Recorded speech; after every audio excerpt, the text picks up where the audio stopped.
बेचना नहीं है अंकल जी, आप लोग दलाली मत करिए उसके साइड से, ठीक है? ये दलाली हुआ, ये सब दलाली वलाली मत करिए आप लोग, ये दलाली हुआ ना। हाँ, नहीं तो हम पुलिस बुलाएंगे अभी, हम उनको ठीक है, हम बुला।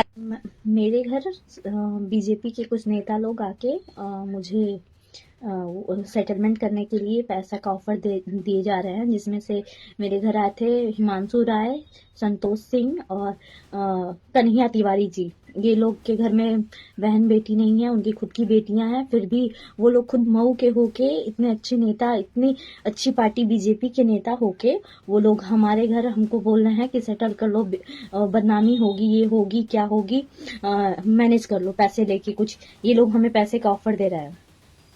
मुझे या तो वो मुझसे शादी करे या तो फिर जेल जाए, मुझे वो नहीं करना, मुझे कुछ नहीं चाहिए। और उत्तर प्रदेश के मऊ में बलात्कारी को बचाने के लिए पीड़िता के घर सेटलमेंट करने के लिए भारतीय जनता पार्टी के नेता पहुंच गए। इंसाफ दिलाने के लिए नहीं, बल्कि सेटलमेंट करने के लिए कह रहे तुम लोग सेटलमेंट कर लो, कुछ ले दे करके मामले को खत्म करो। अब सोचिए, जिस स्टेट में भारतीय जनता पार्टी की सरकार है, जिस देश में बीजेपी की सरकार है, वहां भाजपा का नेता पीड़िता को इंसाफ नहीं दिला रहा, बल्कि पीड़िता के घर में घुस करके जबरदस्ती कर रहा है और यह कह रहा है कि सेटलमेंट कर लो।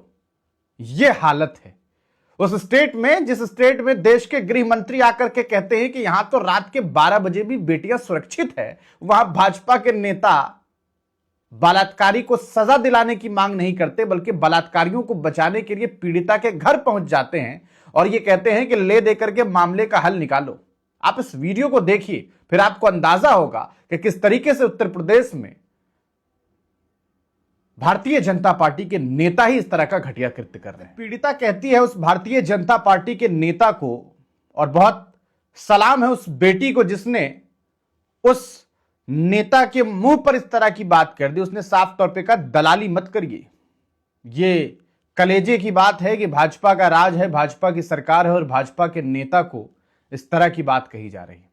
मऊ पुलिस अब कह रही है कि हम इस पूरे मामले में एफआईआर दर्ज कर चुके हैं और आरोपी को जो है इस पूरे मामले पर, आरोपी के ऊपर एफआईआर दर्ज कर लिया गया। लेकिन सवाल यह है कि सोच करके देखिए उस पीड़िता के बारे में कि क्या वो महफूज रहेगी इस तरह के मामले के सामने आने के बाद। आप क्या सोचते हैं? कमेंट सेक्शन में अपनी राय जरूर लिखिएगा।